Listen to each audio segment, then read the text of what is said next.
Fly Pod. Damn, son, where'd you find this? Welcome to episode 89 of the Fly Route Podcast. I am your host, Anthony, a.k.a. Tony Playboy, a.k.a. Russell Westbench, a.k.a. Russell Bench Brook, and I'm here with the guys. Y'all got any AKAs for yourself today? AKA Cowboys Packers in the air. That bitch stinking, boy. I opened the window. I got a complaint for a couple Karens because I opened the window. That bitch was still reeking outside.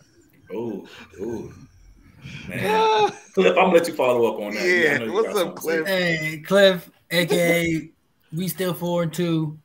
AKA I don't know what's going on over there in Baltimore, but hey, we already know. Hey, AKA.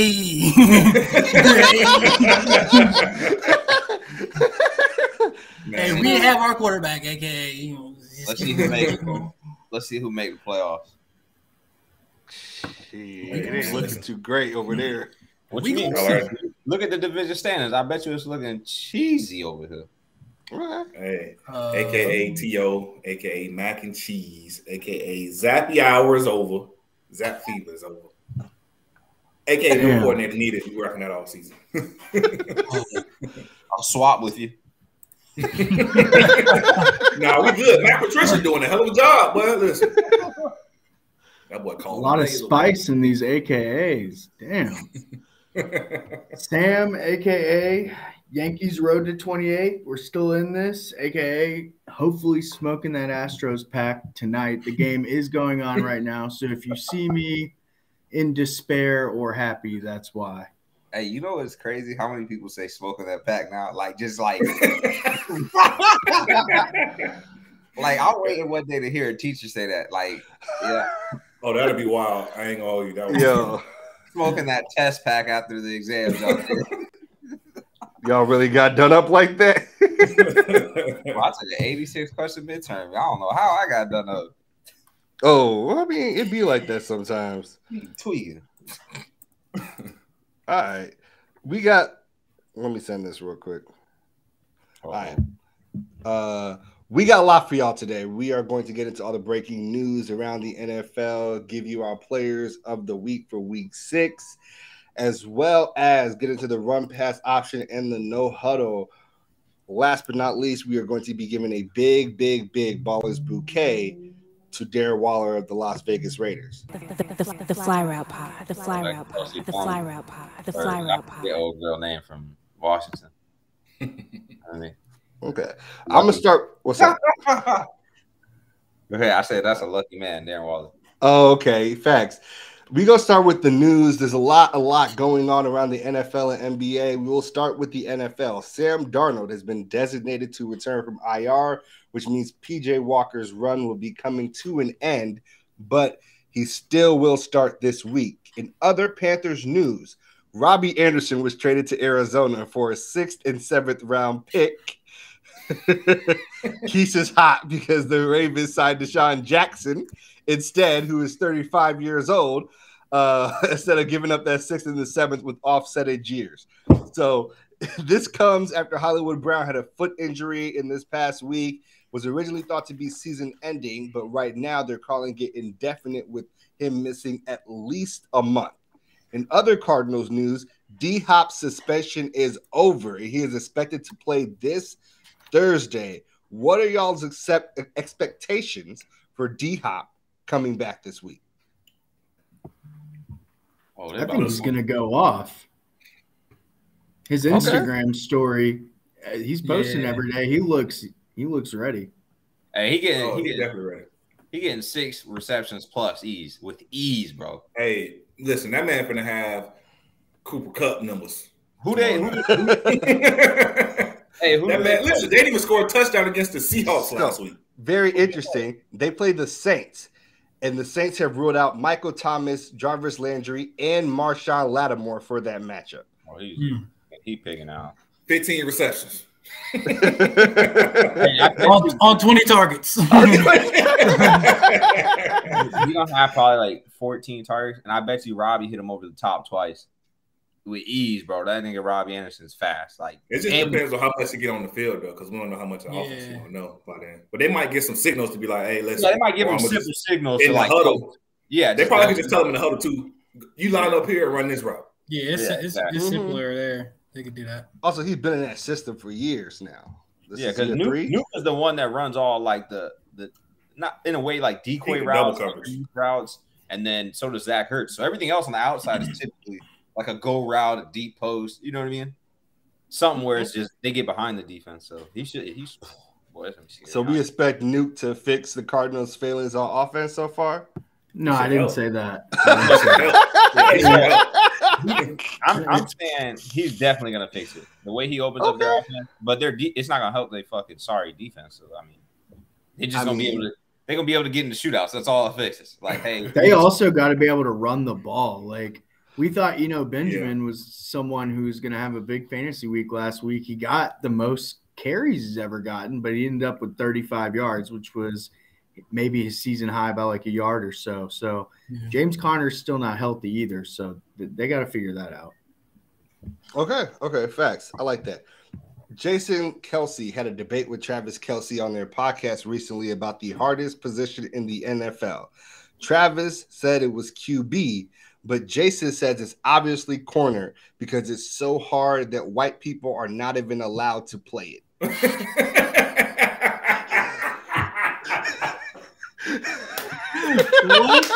Hey, no cap. How many white corners is it though? There have been none for like 5 to 7 years until last season, where the Commanders got one, but he did not last through the season. Apke turned into a safety for real. Yeah, he did.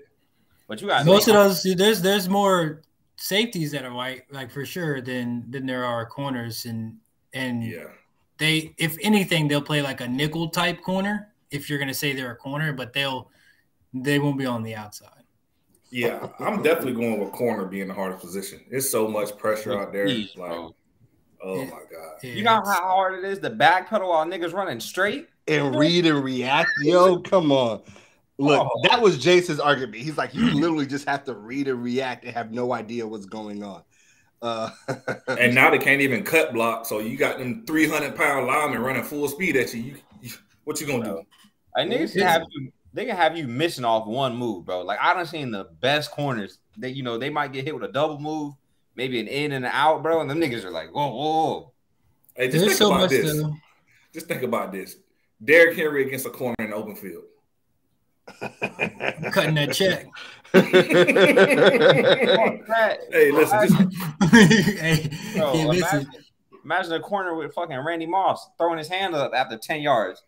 Yeah, just imagine trying to guard, Justin Jefferson all game. Yeah. Jamar Chase and the Cooper Kupp. On the flip side, quarterback, you do have to literally be able to see and know everything. Like you do literally have to know those. At corner, you do not have man-to-man coverage, or you got your zone.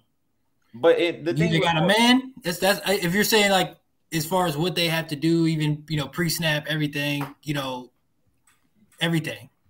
I think that quarterback is way more of a complex position to play. I think people try to make quarterback so complex. It's complex, but I think corner is the hardest position. But the nigga is getting help. Let's be honest. This nigga's like, all right, my line's supposed to protect me. If they protect me, that's fair. Like, if they protect you, you can't do nothing if they don't protect you, but that's not your fault. They not fucking protecting you. And then, all right, bet I'm going to hit my favorite targets, as you see with Matthew Stafford, who throws the ball to no one else but Kupp. Or I'm going to, hit everybody I should. I think people just overhype it because it's like an extension of the coach. You know what I mean? Like, granted, a good quarterback is rare, though. I'm not saying like you always have a good quarterback. I'm just saying I feel like people put too much of an emphasis on it. If that makes sense. I think it's just a quarterback. He does like is like the leader of the team essentially, and they do handling audibles, checks. They got to get him out of a bad play if they're in a good play. Other quarterback not going.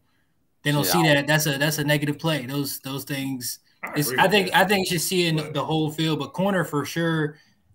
When you say go guard D-Hop, go guard Mike Evans, go guard Justin Jefferson, Jamar Chase, you're a man all day. Like you're going to get beat. Like you're going to get beat a few times. It's going to happen. Hey, I know Cooper Rush and what's his face? Old boy Trent Dilfer is not running no fucking matchups going to the line of scrimmage telling people what to do, and I know it's the defense. Do y'all think that it might be fair to say corner is the hardest position physically, but quarterback is the hardest position mentally?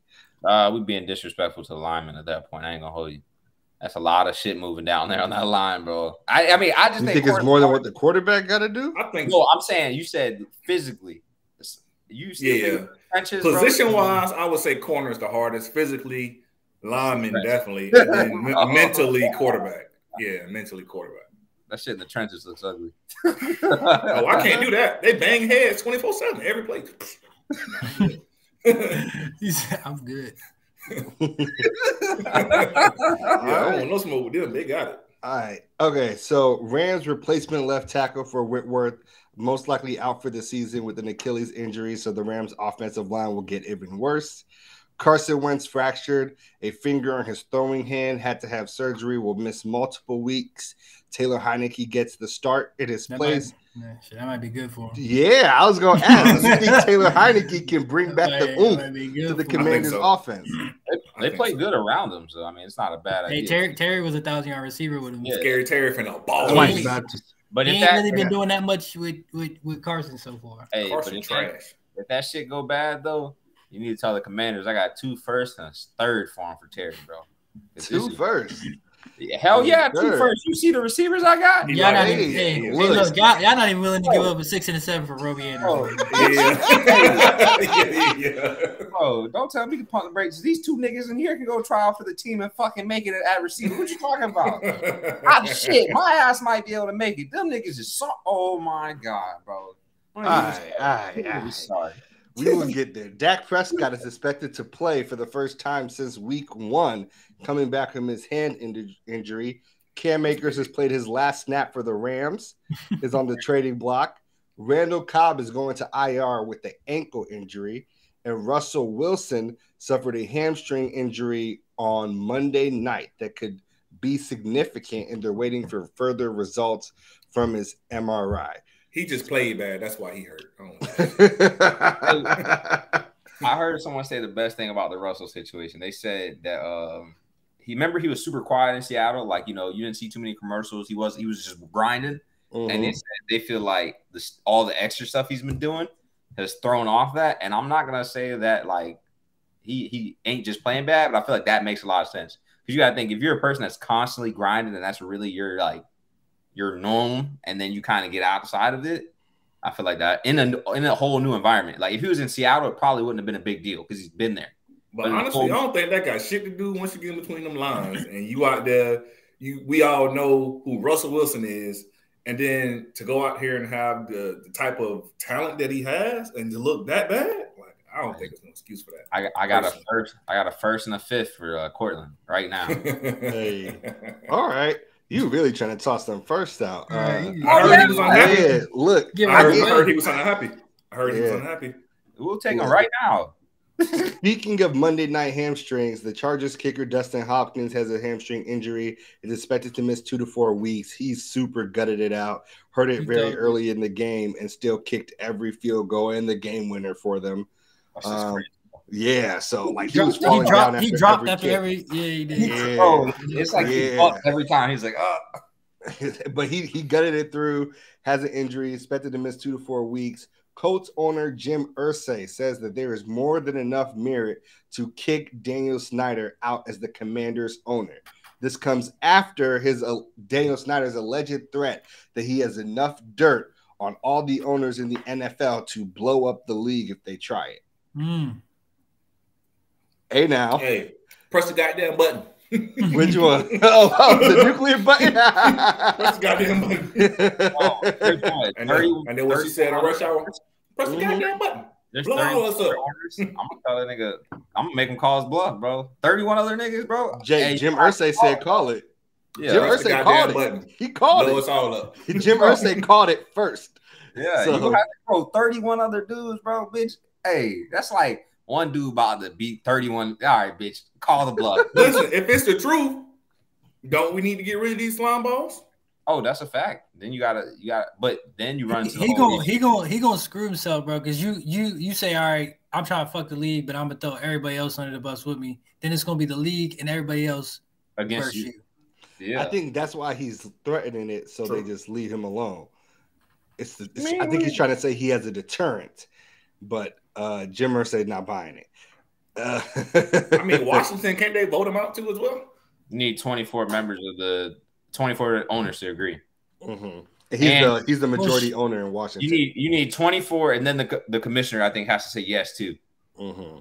So that's a lot. The rest of the Washington owners can't, because when he first started getting in trouble, he started buying up more of the team to make sure it was not possible, and that was like a season or two ago. So he's been getting ready for this for quite some time. He already knew what time it was. Yeah. In NBA news, Kevin Porter Jr. got a 4-year, $82.5 million contract from the Rockets. But unlike most NBA contracts, it is not guaranteed after the first year. Is anyone surprised after the drama that he had in Cleveland and to a lesser extent in Houston? No, not really. I mean, I like that they gave him the long deal, and if after the first one everything goes well, he has the opportunity to get the rest of it. But kind of understand with the issues he's had with both his former team and the current team why they would be hesitant to lock him down to like a super long deal without some stipulations. Agreed. Facts. Zach LaVine will miss the first 2 games of the season for quote-unquote knee management, which is crazy because the season just started.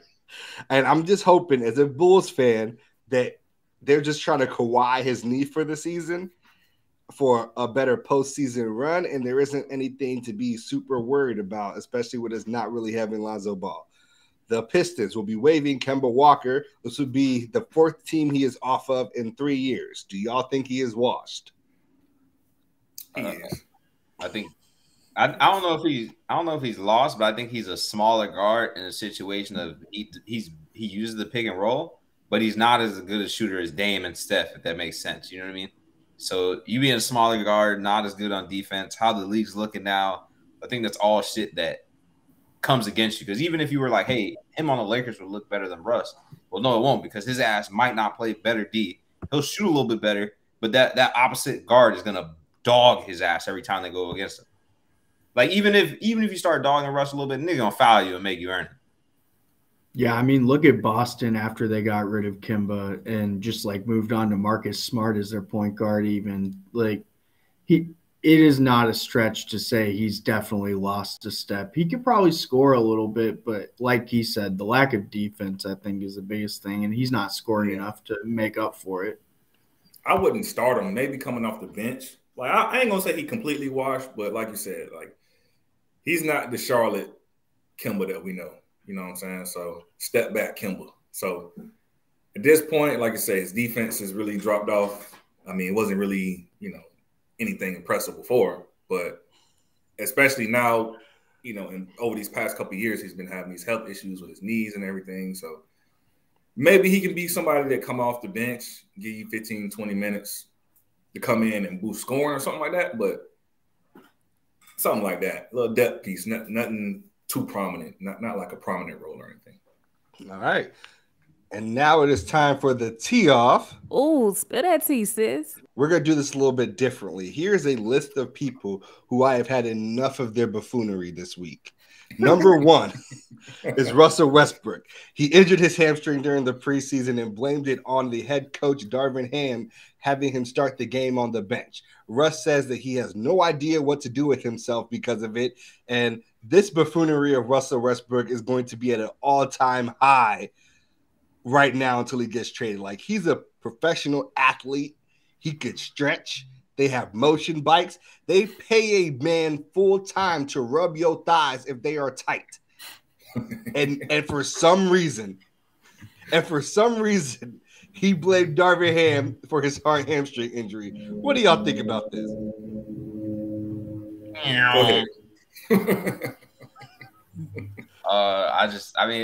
I just wish they would trade him, bro. I mean, the injury shit, that shit, like we said before the pod, it is a little bogus. But like you said, you brought up, they have someone there to help you out but hamstrings getting tight is a normal thing. Like that really fucking happens.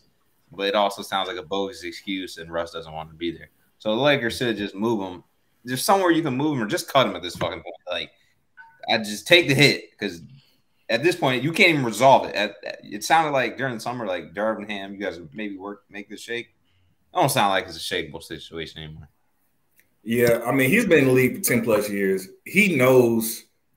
I mean, this has never been an issue for him. Your hamstring, you ain't never had the tightness before. So all of a sudden, now because, oh, yeah, I didn't play the whole first quarter, I'm just not buying it. I think he's just not necessarily being like too toxic, but he's making it a little toxic situation to where, like, he already know he's in the rumors to be traded, and he's going to get traded. I think it's inevitable at this point, but I think honestly that's just all he's looking for is just to get traded somewhere. Like he's trying to help push himself out the door at this point. All right, I like that. Number 2, Russell Wilson. Russell Wilson apparently does not allow his ex-teammates to have his personal phone number and contact him directly. They have to contact his manager to get in contact with him, according to Marshawn Lynch and Richard Sherman on Richard Sherman's podcast recently. Like, we know Russell Wilson is a little corny, but this is some certified host shit. And now I kind of understand why none of the Seahawks players liked him. And they now all just talking mad greasy about him. Marshawn was like, he having some trouble, and I'd like to talk to him, give him some big ups, but I can't get in contact with him because I can't have his number. That's wild. I mean, all I got to say is Broncos country. Let's ride. even if you didn't like them niggas, bro, you could easily like let them get your number and just block their shit. You know what I mean? Like that's essentially what he's doing already, bro. Like making them go through somebody else. That's probably what he did. You might as well, if you don't want to talk to him, just block it. Like it looks hoey, bro. Like it's just like, what's wrong, bro? And Marshawn didn't even clown him. He said, I wanted to call him to like words of encouragement, like, yo, you can get it go. Like he says, I can't. He says, and he looked at Richard. He's like, I can't. And Richard's like, you could call his manager. And Richard has been on the anti-Russ train hard. Oh, yeah, he's a heavy. That's what I wanted. Heavy hater on Russ. Does that not also look kind of hoey? Them going around talking about him on all these platforms, like, why would I give you my number? It's holy. Marshawn Lynch isn't one that's not Marshawn's thing. It seems like this is a blanket thing for all his teammates. Yeah, they're like Marshawn don't talk shit about nobody. All Marshawn do is mind his business and eat Skittles. Like, hey, but that nigga Sherm, bro, he was talking all that hot spicy shit, and then he saw that nigga Russ before a game or something. They like had them. They showed the footage of them talking. And he didn't have none of that energy towards like the shit he was saying. I can't differentiate if it's between like he's just saying this so people want to hear it, or if this nigga really feel like it. Because when that man Russ was in his face, he literally could have said it right then and there. And granted, they're at work, maybe they won't say anything, but I don't care where you're at. If somebody keep disrespecting you like that, you might not whoop their ass right there, but I bet you're gonna feel some type. Remember when Calvin Benjamin and Cam Newton saw each other? Like you gonna feel some type of animosity. You might not do anything, but you gonna react a little bit. Russ ain't about that though. Yeah. If Sherm gonna play it cool, Russ definitely gonna play it cool. I mean, Russ turn the other cheek. He love Jesus. That's what he gonna. that ain't his MO. If anybody was gonna say something to his face, it'd have been Sherman at that moment. But Sherman been talking about Russ. So I don't know what Russ got going on with where his former teammates got to go through his manager. I don't know what that is, where that's just his own thing about his team bond or whatever the hell it is. But ain't no way you lose contact with these guys you played with for years. You've been in Seattle for forever, and you played with these guys for a minute. Like, you just gonna not talk to Tyler Lockett no more. Like, it's like these guys that you got a connection with, all your teammates that you played with. So it just don't really make sense to me as far as if that's the case with all his former teammates, or if it's just a select few like fucking Sherman and I don't see it. It can't be like that because DK don't got a problem with him. Like, I mean, when you step in between the lines, if y'all on different teams, okay, we ain't finna be buddy while the game going on. But once the game over, or whatever, the dust clears, like This my boy. This my brother. Like, Nigga, what's Russ wrong? needs Just to- same thing with the NBA, NFL. You know, Hey, look, Marshawn was like, look, you know, I ain't gonna hit up nobody manager if I can't get in contact with you directly, especially if I went to war with you. And that's how he quoted it. He's like, if I went to war with you and I can't contact you directly, like, man, that was some extra. Russ need to go dance with the devil and get turned up because the shit he's doing right now, I don't fucking know. Go to the dark side for a couple weeks. All right, number 3 is Draymond Green, who put out a dramatized reaction to his Jordan Poole video leaking, talking about he still, to this day, does not know how big the issue blew up because he does not watch or listen to social media or read any tweets or anything like that. Instead, he basically had the cinematography of a 30 for 30 on a player that just died. And it was some real shameful stuff. He was like, you know, I was just playing with my daughter. I wasn't paying attention to none of that. It's like, bro, leave your daughter out of this. What does your daughter have to do with you assaulting Jordan Poole in practice?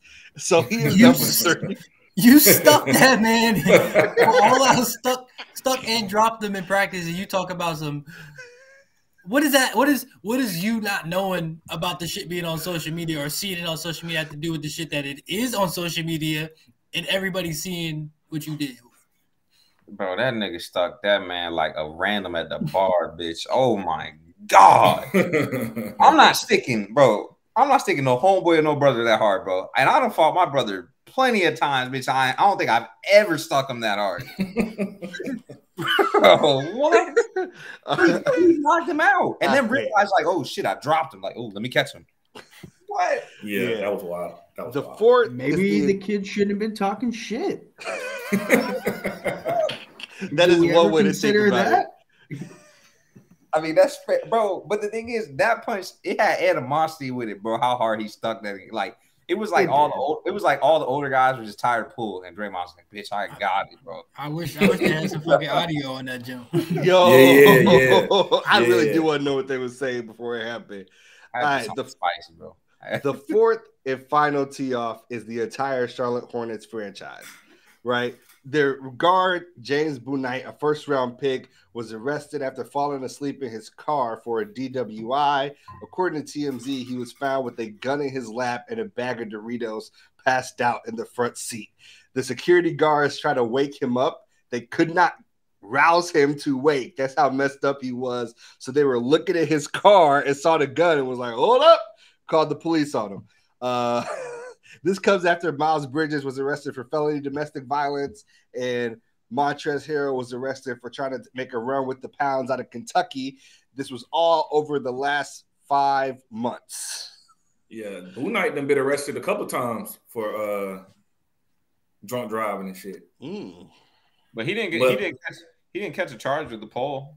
No, it's an open carry. Yep. It's an open carry. Yes. Bro, yeah, people making that a way bigger deal. Like, I'm like, bitch, it ain't got shit to do with the arrest, bro. Why do we talk about it? You can carry, bro. You can carry, but bro, what are you doing in your front seat so drunk that you passed out while eating Doritos with the pole in your lap? Ain't he in the back seat? No, he was in the driver's front seat. In the driver's, because if you're in the back seat, I'm not sure you get the DWI. Some laws are different. The keys got to be in the trunk. They can't be like, you can't have immediate accessibility to them. Shit like that. But it's just dumb though.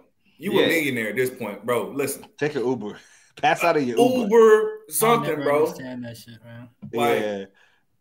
But I don't even think you can have your pole on you when you're drunk. Like, if call Michael Jordan. So the reason why the gun is important is because the gun is why they called the police. Listen, the security guards in the parking lot. I'm fucked up right now. That they saw him asleep in there, and they were like, "Yo, bro, you can't be sleeping in your car in here." They couldn't get him to wake up, so they started like peering in his stuff. When they saw the gun, they were like, "Oh, we're gonna call the police." So it's just dumb. That's the real importance of the gun anyway. It's an open carry state, so he's allowed to have it. What you mean? He's allowed to have it. Yeah, it's an open carry. What is he even doing? Yeah. That boy Brian Robertson got clipped. Somebody tried to rob him. I bet you he wish he would have had that shit on him. I ain't saying they need it's like a necessity, but like I feel like for athletes or anybody that got a lot of money or something on them, Like I'm pro like concealed carry in like I feel like for the most part that happens with like rappers and stuff. That ain't really happening with no athletes. Ain't nobody really out here robbing no athletes for real. No, when they rob the athletes, it just doesn't frequently go bad.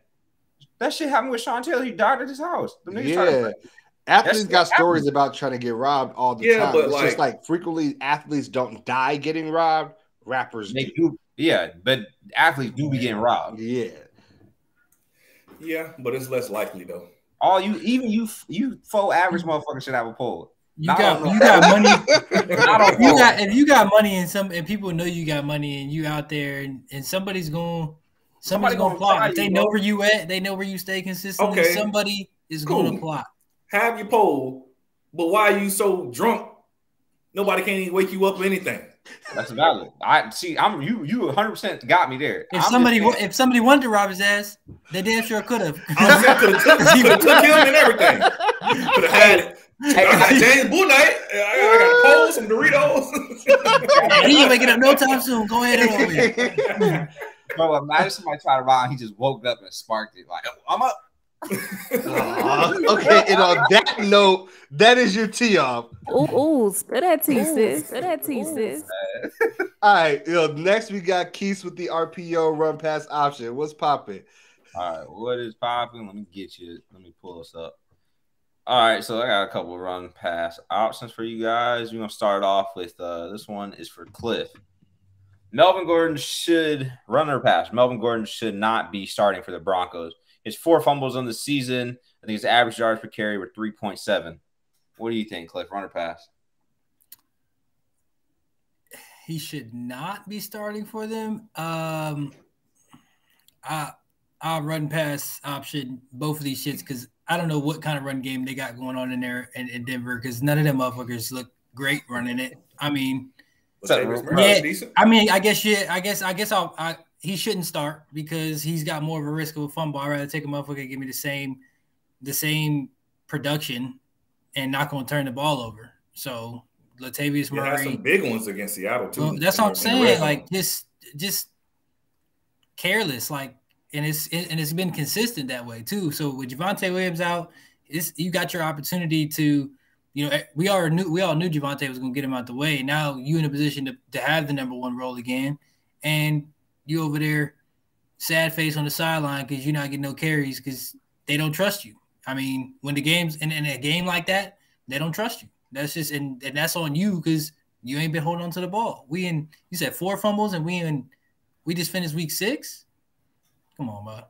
So one of his fumbles is why they lost the game. That's honestly. What I'm saying. Like he costing them games, you costing them possessions, and they ain't producing an offense for you to be costing them possessions. That's a fact. So he should not be starting. He should have to earn that shit back. Yeah, that's fair. Mark Schlereth, I think he was a Pro Bowl, Super Bowl winning, I think it's tackle or guard, I forget, but he had big smoke behind saying that he shouldn't even be on the team, honestly. He said if it was up to him, he would have cut him.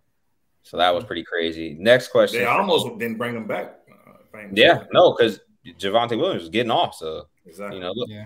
I mean, going forward, he probably won't be there, but we'll see how the season ends up for him. Next run pass option we got for Cliff. Are the Eagles the scariest team in the league? Run with their pass. Scariest team?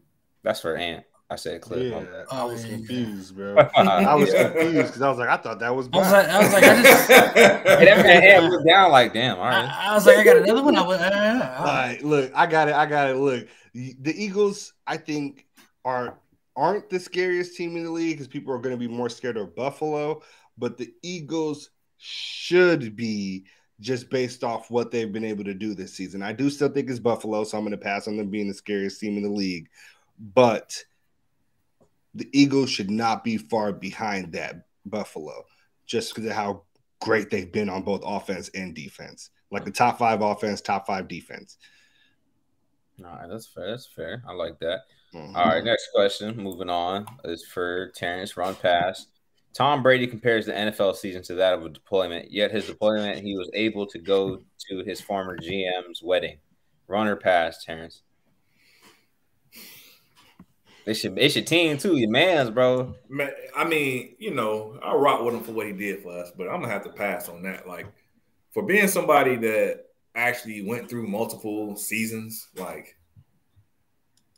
I feel like you cannot like disrespect the people that actually are really going on deployments like this, because you get to play a child's game and you get to go home to your family every night. For the most part, like you got away games and stuff, but you so rich, everywhere home. You can have a home in 50 states. Everywhere you go play a game, I'm gonna just buy a house here because we go there week 15. So I'm gonna have to pass on that. Like, I don't even know where he got this analogy from. He should honestly get more flack. He won't though. He should. Exactly. I know. Then he should get more flack for that type of for saying some stupid shit like that. But because of who he is, he's not going to get the flack. Yeah. But it's just like that's just it's kind of disrespectful. Like, bro, like you also took a week off during training camp before the season. Like these motherfuckers don't get vacations during deployment. You hear me? Hey, yeah, just take 3 days to yourself, man. Like you deserve it. Yeah, just fly back to the U.S. That's not how that shit. That's not how that shit works, bro.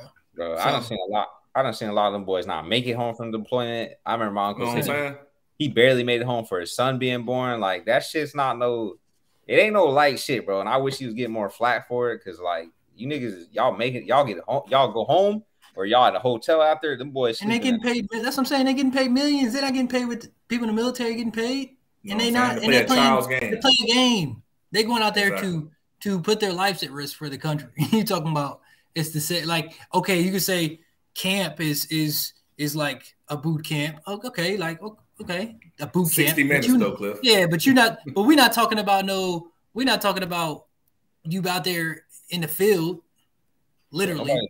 Nobody dumping around with them boys. Man. Hey, they probably complained they had to practice a full pass. Oh, he said in the field, literally, I'm dying. Hey, them niggas be getting rockets shot at them, bro. Shit blowing up on them, bro.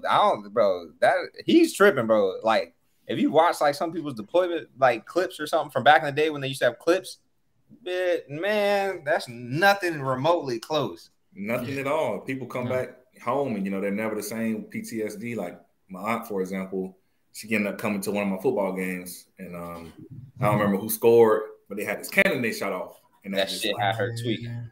Boy, she had to leave because she just couldn't do it. Bro, I done seen family members can't watch certain movies, shit like that. Like, bro, ain't football making you feel like that? You might have some PTSD from getting hits, like but I think there's different levels of PTSD. Probably not the way they be protecting his ass. Hey, that's on to another. That's a valid point for another day. But we're gonna keep it moving. Run past Hodgson. This next one is for Sam. Oh my God. The Ravens signed Sean Jackson. Is this a massive upgrade or an insult to Lamar Jackson? Run or pass, Sam? Your voice say it all. I'm not gonna say it's either one of those things because I don't think it's a massive upgrade, but I don't think it's a massive insult. Now, them not signing other people, that could be viewed as the insult. But Deshaun Jackson, I looked at it last year. He's still good for one catch a game, and he averaged 27 yards a catch. He's still good for one long one. So there could be times where he's able to break one open down the field and Lamar's able to hit him for one a game, and it could turn into a touchdown. But I don't think beyond that it's really getting you much. Man, they need somebody that's like a possession receiver, like a slot receiver, somebody that can route people up real quick, catch the ball. Like, that's what type of receiver they need. They don't need D-Jack. Like, why are you going to sign D-Jack, who's pretty much at this point a one-trick pony? He's not running no intermediate routes. Boom, come off the line, catching a slant. Hey, but Lamar's deep ball is great. Lamar's deep ball is fantastic. You got to get open first. If niggas can track it, all the person can track it is Marquise Brown. Like, everybody else, it's like, oh, I can't get to it. Or I think it's an insult because he ain't never had a receiver, bro. Like can it be both? It's both an upgrade and an insult, in my opinion. It's both. How is it? Now what it is because you literally just need bodies. Like it's an upgrade because you need an alive man that can play football on the field to catch the ball. You know what that acquisition is? That's a mid grade. That's a mid-ass acquisition. What that is we're going to get you somebody down here that can catch the ball every now and then. just so at the end of the year your numbers ain't OD and we ain't gonna pay you. But he dropped the ball too. That's the other thing. But Sam brought up a good point that his numbers were 20, average of 20, like a game. 27 a catch. But the thing is, he's always had people on the other side of him. LA was crazy. That's why people were like, he should have stayed because he was gonna get a 1-on-1 and he's smoking whoever's in front of him. And even with the Raiders, who did they have? They had Waller, him, and there was a young dude on the outside. They had Zay and Renfro. But Zay was playing good. You know what I mean? So, like, when you go, hey, you went from being the third, maybe in some cases second, third and fourth option to, oh, you're probably going to be the second option realistically. And if Rashad Bateman's not back, like, healthy yet, then he's second, third, first. Like, he's anywhere in between there. So, yeah, that's crazy. But that was a run-pass option. And, the Ravens are just, who the fuck knows? All right. TL got our players of the week. Yeah, man. So our offensive player of the week this week going to Josh Allen. So, I mean, rightfully so, man, came in a revenge game against the Chiefs, 329 passing yards, 3 touchdowns, no interceptions. And then also on passes of 10 yards or more, he was 9 for 12 for 204 yards and all 3 of his touchdowns. And for a dang near perfect passer rating of 156.3. And then also Eric, didn't he come in with the Falcons? He said he told you to pick the Falcons, right? Yeah. So I got washed. Shout out my man. Yeah, so shout out Eric. He washed me this week. Every pick he said I was wrong about, I was wrong about. And I think it was like 3 of them Johns. So that's why I'm not doing the picks this week. I got what's the name? Marcus Mariota as my honorable mention. So he had first of all, he upset the Niners, which is big. He was 13 of 14 for 129 yards, 2 touchdowns, 50 rushing yards, and a touchdown. So, I mean, pretty decent game. But then also for defensive player of the week, I gave it to a rookie, Tariq Woolen from the Seahawks. So he had 5 tackles, a fumble recovery, and an interception. So one of the biggest reasons why I gave it to him as well is because they held the Cardinals without a touchdown. But then also he leads the NFL with 6 takeaways, and he has picks in 4 straight games.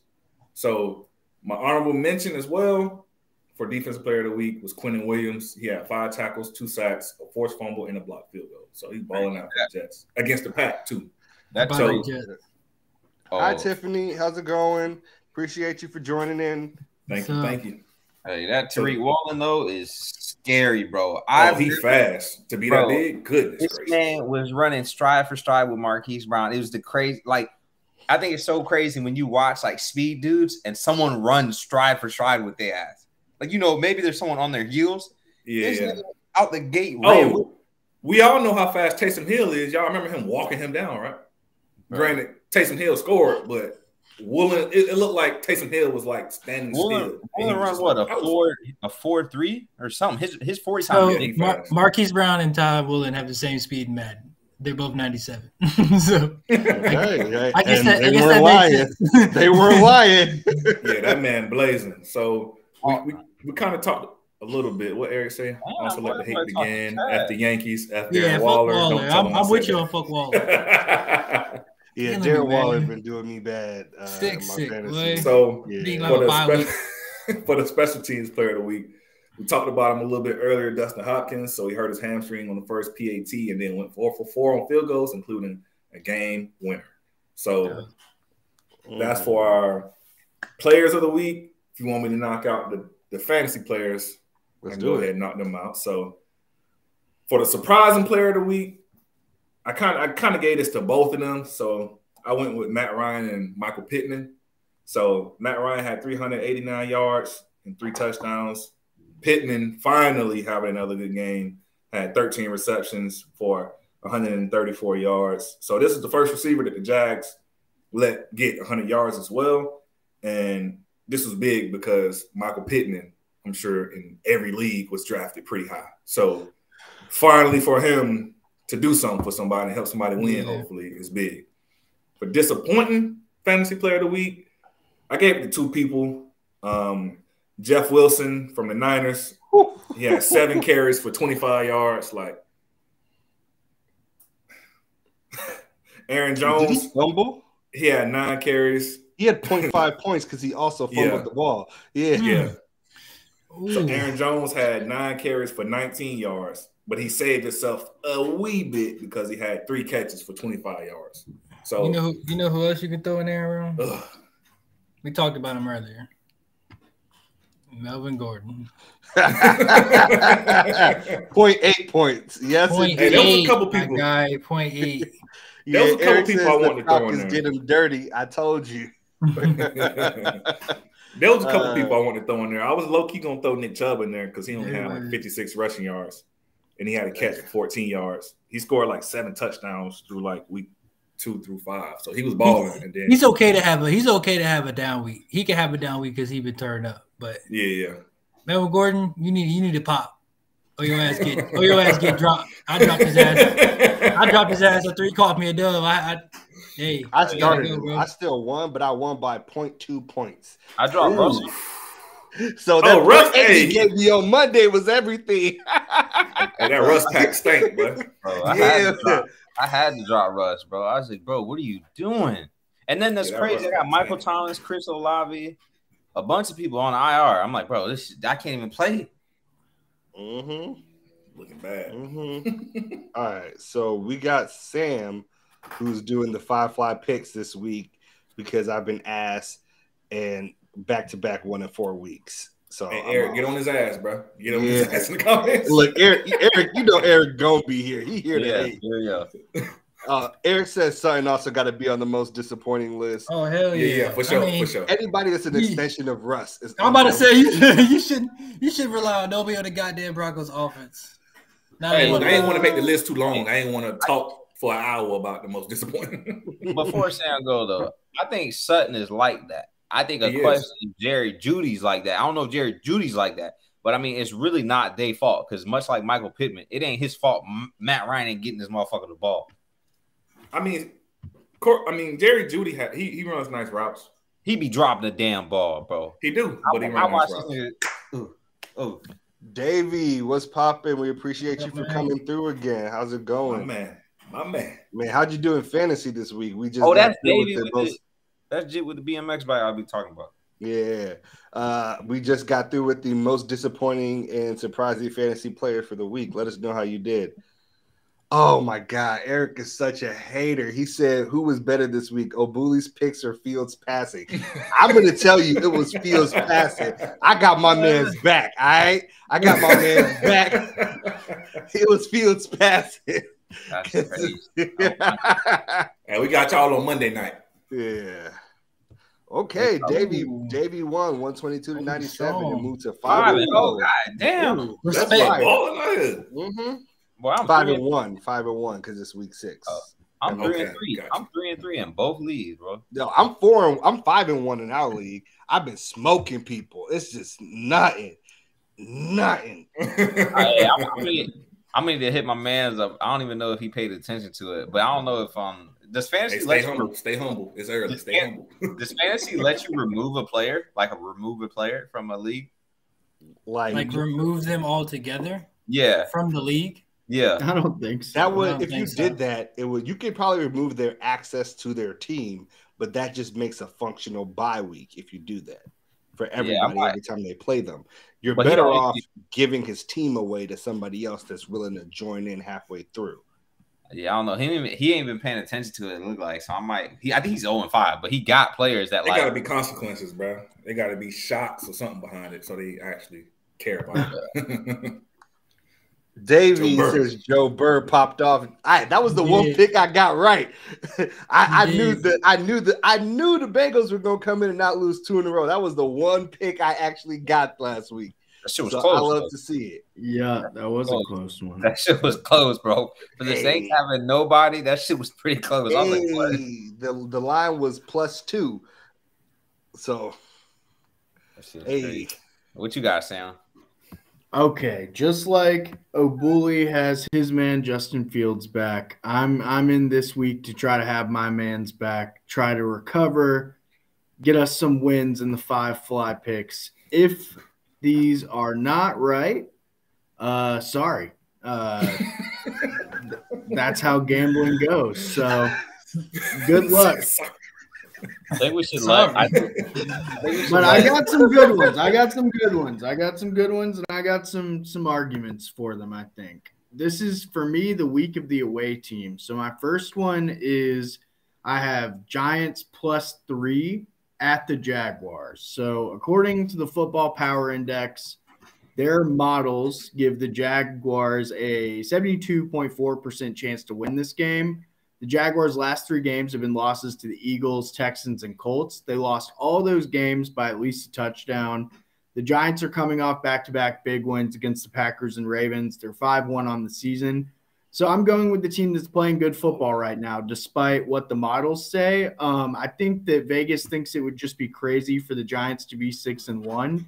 And I agree that it would, but I think they win again this week and they cover the spread. They're 5-1 versus the spread this season. That's the second best overall record in the league against Vegas. And the Giants have also not lost a road game yet this season. So I like them +3 against Jacksonville. I even like the money line too. Yeah, reminded their only losses against the Cowboys. Oh, okay. We ain't reminded them about shit. NFC East putting on this season for everybody to hate it. Keep going, my bad, Sam. Except for the Commanders. Schedule in the league. Oh, Yeah. hey, look, we don't make the schedules, bro. We don't make the schedules, man.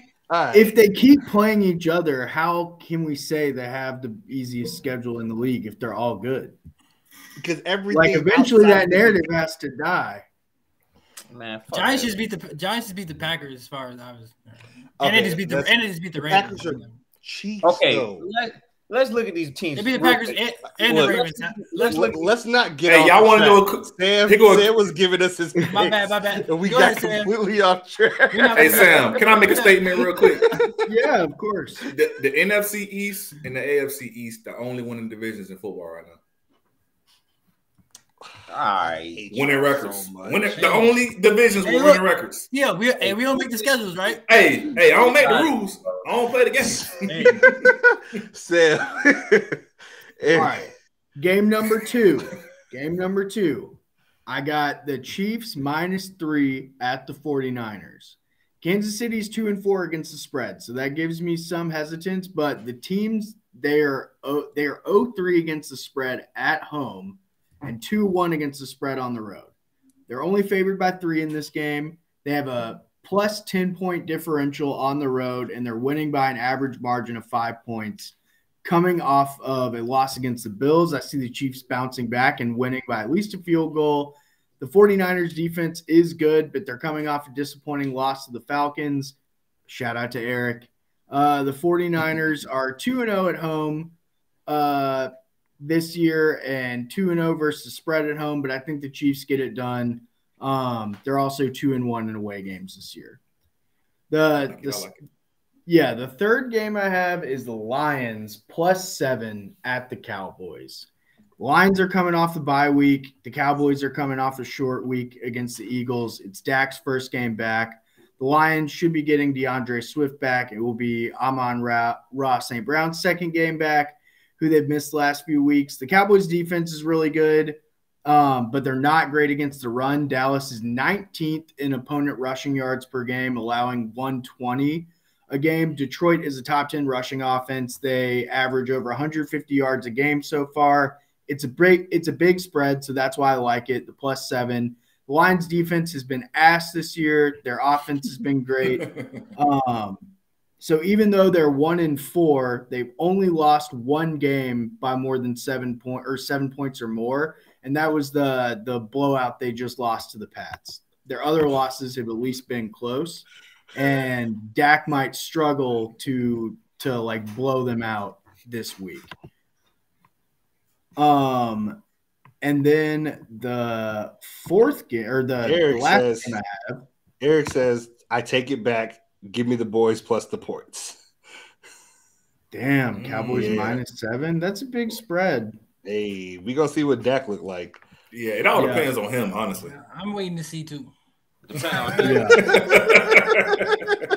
Because I'm gonna act like week 1 day happened. I ain't seen shit since he played in the 49ers in the playoffs last year. And then my last one is a personal one for me, honestly. I'm taking Jets money line. They're plus 1.5 at the Broncos, and I'm out on the Broncos. We are close to halfway through the season. I'm done listening to people be like, oh, well, maybe they'll figure it out. This team fucking sucks. Let's just accept it. We were wrong about the Jets. We were wrong about the Broncos, and we were wrong about the Jets. The Jets are pretty good. The Broncos are fucking terrible. So I don't know why the Broncos are favored. They have lost their last 3 games coming into this one. They only keep field goals. Sick of that shit. Yeah, they've lost to Vegas, Indy, and the Chargers. The Jets are 4-2 versus spread this season. The Broncos are 2-4 versus spread this season. Those are their exact records. And the Jets are 3-0 on the road. They have the best road record in the NFL. Honestly, so that's why I'm taking the Jets. Maybe. Here's my thing. The Broncos aren't a bad team. They're a bad offense. Their defense is actually their defense crazy is really good. Imagine your team never being able to score a touchdown, but you still make every game ridiculously close because your defense is so good. No one else. If Russ isn't getting a touchdown, nobody's getting a touchdown. And we are kicking field goals for the next 3 hours on primetime television. Like, without a doubt. Like, it's insane. Their defense is insane. Herbert didn't throw a touchdown. Yeah, that's wild. Yeah. I went out of order, too. I have one last one. Honestly. So the last one I have is Falcons plus 6.5 at the Bengals. The Falcons are 6-0 against the spread this year. They're the only team who's undefeated against the spread. They're 2-1 against the over-under on the road this year. The Bengals are 21st in rushing yards allowed. Atlanta is 3rd in rushing on the season. 6.5 is a big line. The Bengals have only won 2 games by 7 or more this year. That was week 2 against the Jets when they had Ryan Fitzpatrick and Breece Hall wasn't really doing what he's doing now. And the Dolphins when Tua went out. The Dolphins are one of the bottom rushing offenses in the league. Jets were middle of the pack. They're moving up, or are middle of the pack and are moving up. The Bengals haven't blown out a team with a good rushing offense. They won by 4 against the Saints when Alvin Kamara rushed for 100 yards and was like the only player really available for the offense. So I think the Falcons take advantage of that and at least come within 6 points of the Bengals. Hey, the Jets had Joe Flacco. Ryan Fitzpatrick worked for 30. Oh, yeah. Ryan Fitzpatrick's been everywhere. I was like, Fitz still throwing that bitch? I was like, hold on. No disrespect. Super Bowl champion Joe Flacco throwing 60 times a game. Yo, so Eric says he's not sure about the Falcons this week, but AJ Terrell is going to have to see Jamar Chase, and that's a matchup that I'm interested in seeing. Yeah. Oh, definitely. For sure. Definitely. AJ Terrell plays physical. Jamar Chase is a physical receiver. That's going to be interesting. I wonder if they let Calvin really bet on the game since he's suspended. I mean, he might as well. Bro. Damn well he can't bet on the game. I'll see Atlanta first right now for Calvin Ridley, even with the suspension. Look, they'll probably take it. They'll probably take it. Well, hey, easy. He gonna leave anyway. Might well get something for him. I swear. Eric says too soon on the Calvin Ridley joke. I wasn't even joking. I was really being serious. Yo, Keith is on fire. So let's go right into the game of the weeks. Oh, that is me. You want last week's game of the week or this week's coming up? Which y'all boys want? Coming up. Week 7. I'm slacking. My bad. So this week coming up, I'm gonna go. There's some ugly matchups. It's kind of ugly. I'm going. Ew, I don't know. Yeah, right. I was looking for the 5-5, and I was like, game of the week is gonna be tough. Bro, I think I know what it is. If you had to pick, I think a good game of the week is to see. Obviously, seeing Tua come back it will be okay. I mean, Steelers don't have TJ Watt, so he should be okay. But I think that Chiefs-Niners game is going to be a big one. So I go Chiefs-Niners is #1 game of the week. And then if you want a backup game of the week to watch, you should probably tune in for the – damn, I don't fucking – ugh. Maybe – I think this the might Giants and the Jags might be a solid game.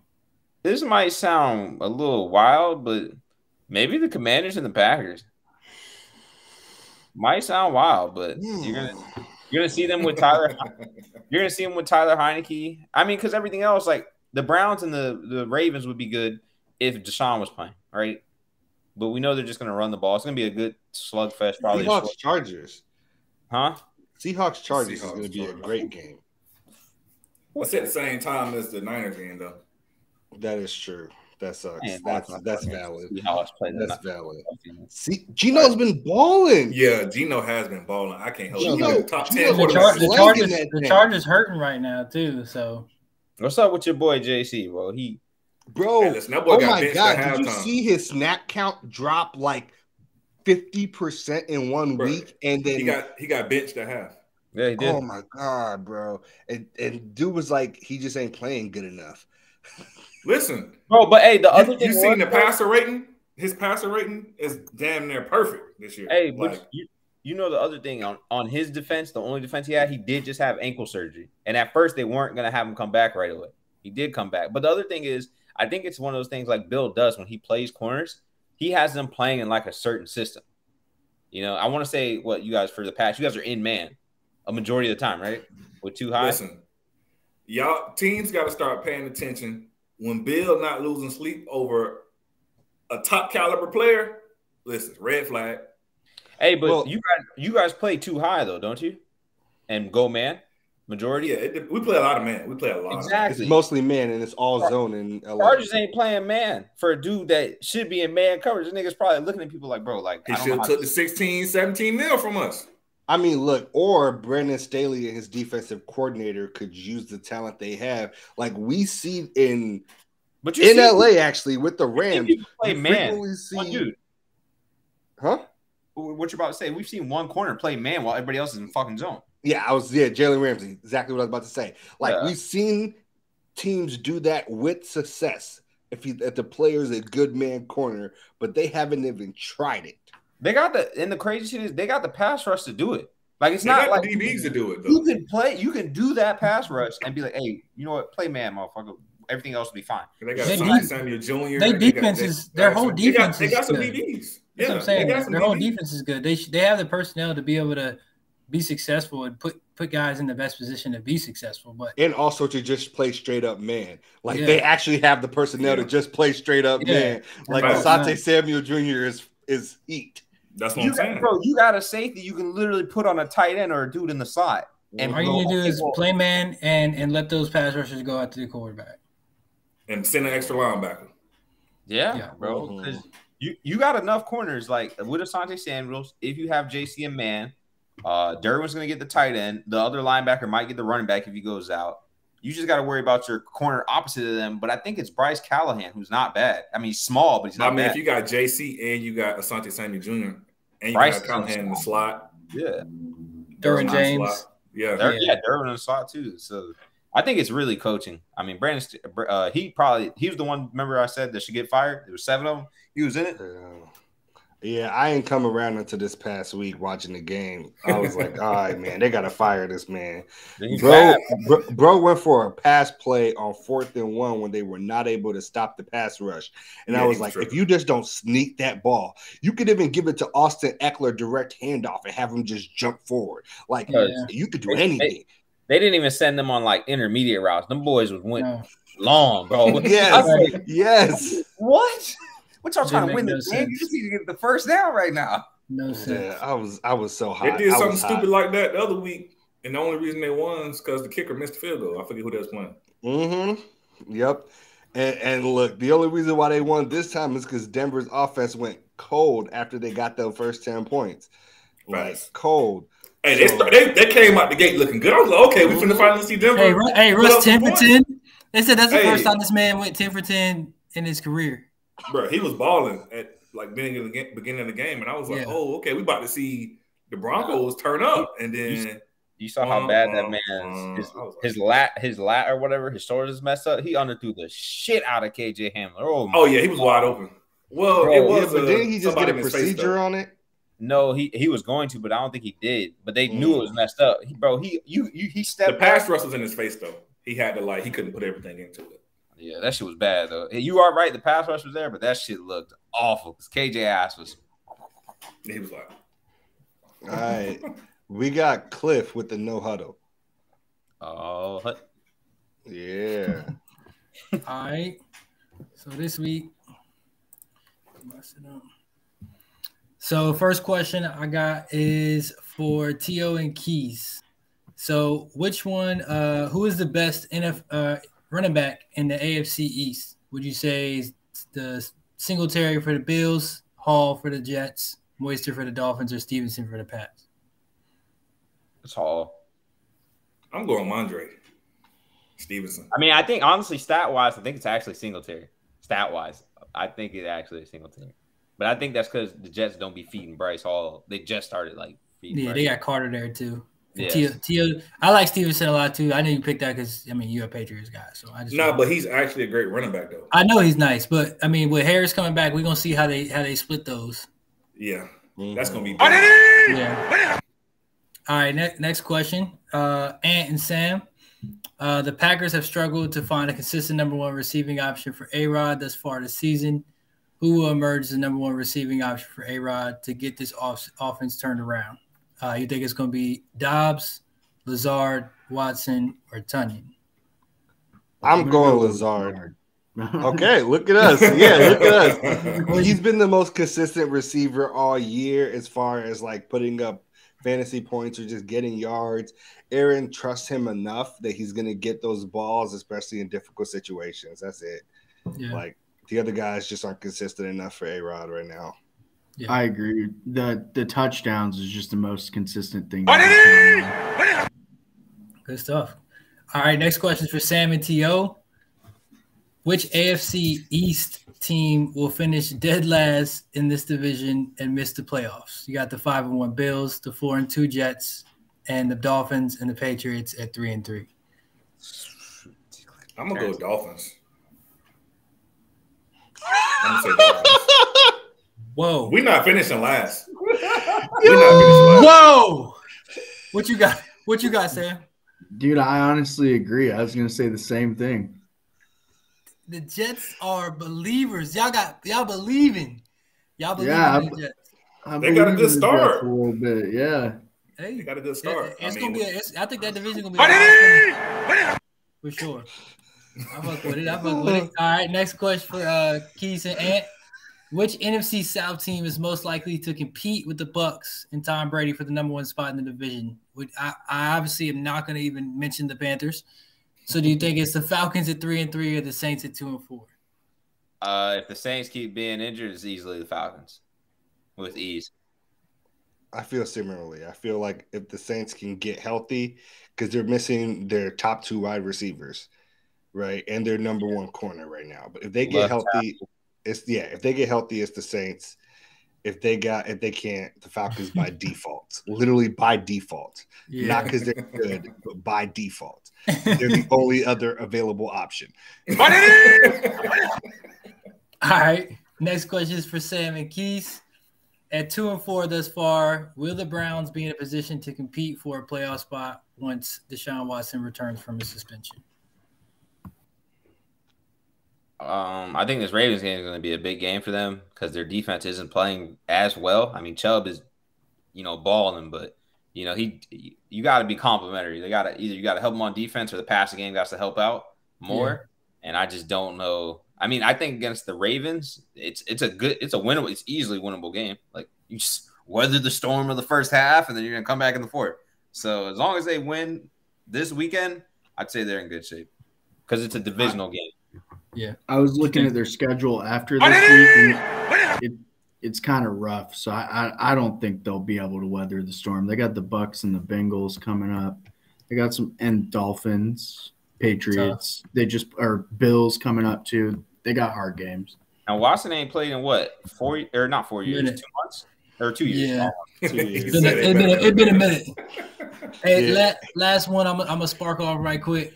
Which NFL team is most regretting their offseason quarterback acquisition after week 6? This for T.O. and Ant. And I got 3 options. I got the Colts with Matt Ryan, the Broncos with Russell Wilson, and the Commanders with Carson Wentz. What you think, Ant and T.O.? Russ. It's I'm gonna Russ go- because they dealed him up. They gave him they got 7 years of Russell Wilson. Yeah, I agree with that, but I'm gonna say Carson just based off the strength of Ron Rivera even out here in the media. What's the difference between you and other teams in y'all division? Quarterback. I mean, when you got the head man out here just putting his head on the guillotine, listen. When you a coach and you ain't stopping nobody though, hey, there's a problem. Like you can't just blame the quarterback. Their defense ain't bad though. It's not like they're getting blowed out. They can't score the ball. Carson Wentz out here getting 4 fantasy points and shit. What the fuck you gonna do? Hey, look. Carson Wentz is a good one, but there's only one more year of that deal after this year, I'm pretty sure. Yeah. Right? They got Russ for 7 years. It cost what, 2 firsts and a third? Yeah, they gave up a lot. 2 of firsts, a picks, third, Trevor Siemian, and the tight end. Drew Lock, not Trevor Siemian. Drew Lock and Noah Fant. Yeah. Like, he got some good tight ends though. The young ones that he got, Dulcich or whatever, he's nice. I mean, he got some straight tight ends though. Dude, the one that runs a 4-4 at tight end. He's on the trading block. He's his name is Albert. Starts with O. I don't know how to say his last name, but Albert. if you're gonna trade him, Wimbuke. Yeah, you His might as last well. name is Wimbuke. Yeah, you might as well have tried to keep fucking Noah Fant and just gave them another pick. You know what I mean? But they got a young tight end, Dulcich, that scored a touchdown though. He's nice. Yeah, he's nice, and Andrew Beck, their fullback, he disappeared in the second half. I mean, the offense disappeared in the second half. Let's be fair. Like, everything disappeared in the second half. That boy Russ jumped in the pot. He wasn't even cooking no more. He became the stupid Okay, let's wrap it out with the final segment, the heart of the show, Ballers Bouquet. Too often in the media, people only focus on the negative and salacious things athletes do and never give them their credit where credit's due. Here we like to make a change. So this week's Ballers Bouquet goes to Darren Waller from the Las Vegas Raiders for his ample work to help people suffering from addiction. First thing he did was his 4th Wall Talk outreach program, where he spoke TED Talk style about his personal experience with addiction, as well as his journey to recovery to around 400 service members at the Air Force Base in Nevada. Afterwards, he had a Q&A session, as well as a meet and greet where he took pictures with the service members and distributed wristbands and signed photos for them.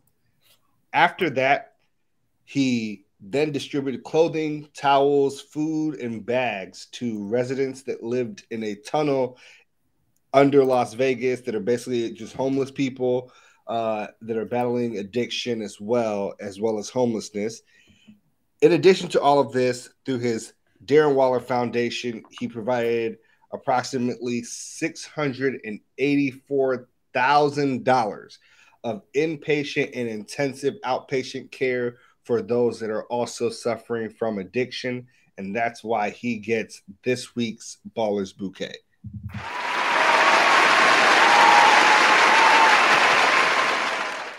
Hey, I'm glad he's getting some kind of balling done. I was about to say, I need some boys. some touchdowns on the field. Hey, boys. Y'all niggas Like, got nah. that man, his story though, like he's doing great things though. Yeah. No, I respect his story for sure. That shit's crazy. I just want him to get back to the dude I know he is. That's all. That's all. Respect. I drafted him for a reason. I want him to get back to the dude I know he is. It's the play calling, dog. It's the play calling. Hey, Josh McDaniels stayed as the offensive coordinator for the New England Patriots, but that's neither here nor there. Hey, Eric says you can't be telling dudes, bro. You can't be telling dudes that, hey, y'all had a system going last year that was kind of working with a bunch of no names. You bring in a name, and then somehow shit's just all disjointed and shit. But you brought in a name that's only been a failure everywhere outside of New England. Yeah, honestly. That's what I'm trying to say. I'm talking about the receiver. Oh, okay. I'm not saying it's Devontae's fault, but I'm saying you didn't have a name at receiver. You guys are somehow making that shake with just Waller and Josh Jacobs. You go get a name at receiver. Like Renfro was a baller last year. Yes, he was. Third at Renfro. Yeah, you got a lot of talent. That's a lot of talent on offense to be like not like they're. Don't get me wrong, their defense is not good. So we're not even. They're about to trade. They got Jonathan Abram on the trade block. He's not even good. He's damn near Jamal Adams 2.0, but not as good as Jamal Adams. So I don't know. He's definitely not as good as Jamal Adams. Yeah, like you're not getting. You're just getting reckless hits. He going for a 4th for somebody, maybe a 6th. Yeah, Gardner went for a 5th. Chauncey Gardner's good. That, though. Yeah, I know that. Oh. You talking about a 4 for Abram? Yeah, that's why he's going for less. Yeah. Oh yeah, he's going for a 6-7. He should be on that Robbie Anderson type shit. That boy Chauncey like that, bro. Yeah, I know. We found out.